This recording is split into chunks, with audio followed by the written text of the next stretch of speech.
श्री गणेश। नारद जी का हिमाचल के समीप गमन और वहां पार्वती का हाथ देखकर भावी लक्षणों को बताना, चिंतित हिमवान को शिव महिमा बताना तथा शिव से विवाह करने का परामर्श देना। ब्रह्मा जी बोले, हे नारद, एक समय की बात है, आप शिव जी से प्रेरित होकर प्रसन्नता पूर्वक हिमालय के घर गए और आप शिव तत्व के ज्ञाता और शिव की लीला के जानकारों में श्रेष्ठ हैं। हे मुने, गिरिराज हिमालय ने आपको देखकर प्रणाम कर कर आपकी पूजा की और अपनी पुत्री को बुलाकर उनसे आपके चरणों में प्रणाम कराया। और हे मुनीश्वर, तत्पश्चात स्वयं नमस्कार करके हिमाचल अपने सौभाग्य की सराहना करके मस्तक झुकाकर हाथ जोड़कर आपसे कहने लगे। हिमाचल बोले, हे मुनि, हे नारद, हे ज्ञानिन, हे ब्रह्मा के पुत्रों में श्रेष्ठ, हे प्रभु, आप सर्वज्ञ हैं, दयामय हैं और दूसरों के उपकार में लगे रहने वाले हैं। गुण दोष को प्रकट करने वाले आप मेरी पुत्री के जन्म फल का वर्णन कीजिए और मेरी सौभाग्यवती पुत्री किसकी पत्नी होगी। ब्रह्मा जी बोले, हे मुनि श्रेष्ठ, हे तात, गिरिराज हिमाचल के ऐसा कहने पर कालिका के हाथ और विशेष रूप से उसके संपूर्ण अंगों को देखकर कौतुकी, बोलने में चतुर, ज्ञानी और सभी वृत्तांतों को जानने वाले आप नारद प्रसन्नचित्त होकर पर्वतराज से कहने लगे। नारद बोले, हे शैलराज, हे मैंने आपकी यह पुत्री चंद्रमा की आधी कलाओं के समान बढ़ रही है। यह समस्त शुभ लक्षणों से संपन्न है और यह अपने पति के लिए अत्यंत सुखदायिनी है और माता पिता की कीर्ति को बढ़ाने वाली, समस्त नारियों में परम साध्वी और सज्जनों को सदा महान आनंद देने वाली होगी। हे गिरे, आपकी पुत्री के हाथ में उत्तम लक्षण विद्यमान है, केवल एक रेखा विलक्षण है और उसका फल यथार्थ रूप से सुनिए। इसे ऐसा पति प्राप्त होगा जो योगी, नग्न, निपुण और निष्काम, माता पिता से रहित और मानव विहीन और अमंगल वेश वाला होगा। ब्रह्मा जी बोले, हे नारद, आपकी इस बात को सुनकर और सत्य मानकर वे मैना तथा हिमालय दोनों पति पत्नी बहुत दुखी हुए। परंतु हे मुने, जगदम्बा शिवा आपके उस प्रकार के वचन सुनकर और उन लक्षणों से युक्त उन शिव को मानकर मन ही मन अत्यंत हर्षित हुई। नारद जी की बात कभी झूठ नहीं हो सकती, यह सोचकर वे शिवा शिव के युगल चरणों में संपूर्ण हृदय से अत्यंत स्नेह करने लगी। और हे नारद, उस समय मन ही मन दुखी हो हिमवान ने आपसे कहा, मुने, उस रेखा का फल सुनकर मुझे बड़ा दुख हुआ, मैं क्या उपाय करूं।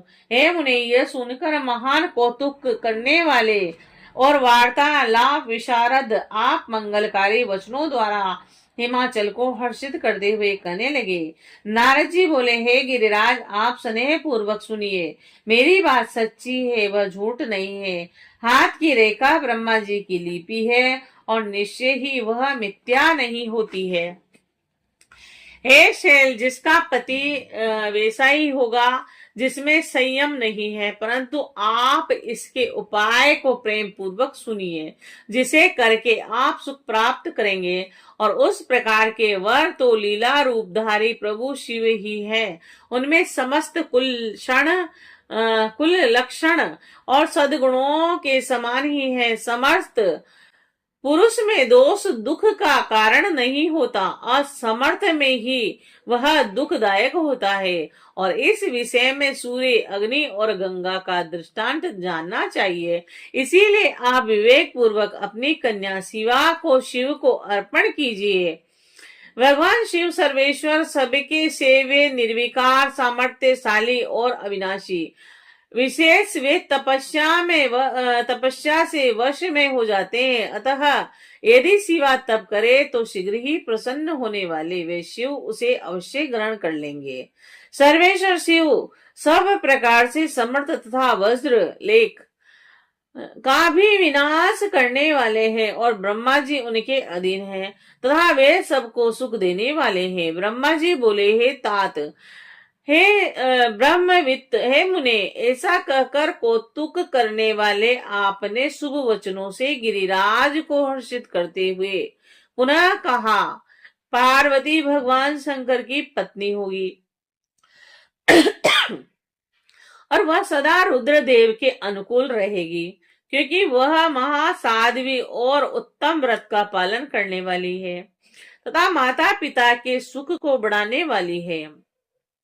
यह तपस्विनी भगवान शिव के मन को अपने वश में कर लेगी और वे भी इनके सिवा किसी दूसरी स्त्री से विवाह नहीं करेंगे। और इन दोनों का जैसा प्रेम है वैसा प्रेम न तो किसी का हुआ है और न इस समय है और न आगे होगा। हे गिरिश्रेष्ठ, इन्हें देवताओं के कार्य करने हैं और उनके जो जो कार्य नष्ट प्राय हो गए हैं उन सब का इनके द्वारा पुनः उद्धार होगा। हे गिरे, आपकी इस कन्या से भगवान हर अर्धनारीश्वर होंगे और इन दोनों का पुनः हर्ष पूर्वक मिलन होगा।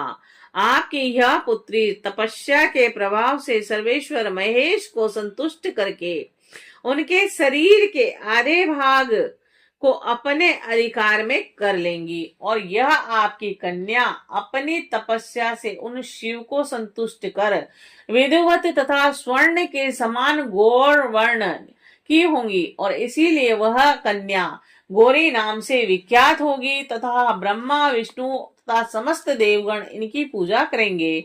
हे गिरिश्रेष्ठ, आप इस कन्या को किसी दूसरे के लिए नहीं देना और इस रहस्य को देवताओं से कभी प्रकट नहीं करना। ब्रह्मा जी बोले, हे देव ऋषि, हे नारद, हे मुने, आपका यह वचन सुनकर वाक्य विशारद हिमालय आपसे यह वाक्य कहने लगे कि हिमालय बोले, हे मुने, हे नारद, हे प्राज्ञ, मैं आपसे कुछ निवेदन कर रहा हूँ, आप उसे प्रेम पूर्वक सुनिए और आनंद का अनुभव कीजिए। सुना जाता है कि वे महादेवी आसक्तियों का त्याग करके अपने मन को संयम में रखते हुए नित्य तपस्या करती है और देवताओं की भी दृष्टि में नहीं आते। और हे देव ऋषि, ध्यान मार्ग में स्थित हुए वे भगवान शंकर पर ब्रह्म में लगाए हुए अपने मन को किस प्रकार विचलित करेंगे, इस विषय में मुझे महान संशय है। दीपक की लोके समान प्रकाशमान अविनाशी प्रकृति से परे निर्विकार निर्गुण सगुण निर्वेश और निरीह जो पर ब्रह्म है वही उनका अपना सदाशिव नामक स्वरूप है। अतः वे उसी का सर्वत्र साक्षात्कार करते हैं और किसी ब्रह्म वस्तु पर दृष्टिपात नहीं करते। हे मुने, यहाँ आए हुए इंद्रों के मुख से उनके विषय में नृत्य ऐसा सुना जाता है कि क्या यह बात मिथ्या ही है। विशेषतः यह बात भी सुनने में आती है कि उन भगवान हर ने पूर्व समय में सती के समक्ष प्रतिज्ञा की थी कि उसे मैं कहता हूँ आप सुने। उन्होंने कहा था कि हे दक्षायणी, हे सती, हे प्रिय, मैं तुम्हारे अतिरिक्त दूसरी स्त्री का न तो वर्ण करूंगा और न तो उसे पत्नी स्वरूप में ग्रहण करूंगा और यह मैं तुमसे सत्य कहता हूँ। इस प्रकार सती के साथ उन्होंने पहले ही प्रतिज्ञा कर ली है और अब सती के मर जाने पर वे स्वयं दूसरी स्त्री को कैसे ग्रहण करेंगे। ब्रह्मा जी बोले, हे देव ऋषि, यह कहकर उन्हें गिरी ने आपके सामने मौन धारण कर लिया। तब इसे सुनकर आप तत्पूर्वक यह बात बताने लगे। नारद जी बोले, हे गिरिराज, हे महामते, आपको चिंता नहीं करनी चाहिए। आपकी यह कन्या काली पूर्व समय में दक्ष की पुत्री थी और उस समय उसका नाम सती था और जो सदा मंगल प्रदान करने वाला है। और वह सती दक्ष कन्या होकर रुद्र की प्रिया बनी थी और उस सती ने अपने पिता के यज्ञ में अनादर पाकर तथा भगवान शंकर का भी अपमान हुआ देखकर कोप करके अपने शरीर को त्याग दिया था और वही अंबिका शिवा आपके घर में उत्पन्न हुई है और यह पार्वती भगवान शंकर की पत्नी होगी, इसमें संदेह नहीं है। ब्रह्मा जी ने कहा, हे मुने, उस समय आपने पार्वती का यह सब प्रीतिवर्धन पूर्व जन्म का चरित्र विस्तार पूर्वक गिरिराज से कहा था और मुनि के मुख से काली के संपूर्ण पूर्व वृत्तांत को सुनकर पुत्र स्त्री सहित वे गिरि संदेह रहित हो गए। और तत्पश्चात काली ने नारद जी के मुख से उस कथा को सुनकर लज्जा से मुख नीचे कर लिया और उनके मुख पर मुस्कान छा गई। उनके चरित्र को सुनकर हाथ से उनका स्पर्श करके और बार बार उनका मस्तक सूंघ कर हिमालय ने उसे अपने आसन के पास बिठाया। और तब है मुने, आप वहां बैठी हुई उस काली को देखकर पुत्रों सहित गिरिराज एवं मेनका को प्रसन्न करते हुए कहने लगे, हे शैलराज, इस पार्वती के बैठने के लिए यह सिंहासन क्या है? इसका आसन तो सदा शंभु का उरु देश होगा और यह तुम्हारी तनैया शिव जी के उरु का आसन प्राप्त करेगी और जहां किसी की दृष्टि अथवा मन तक नहीं जा सकता। ब्रह्मा जी बोले, हे नारद, इस प्रकार आप गिरिराज से उद्धार वचन कहकर वहां से स्वर्ग चले गए और गिरिराज भी चित्त में प्रसन्न होकर संपूर्ण समृद्धियों से युक्त अपने घर को चले गए। श्री शिवाय नमस्तुभ्यम।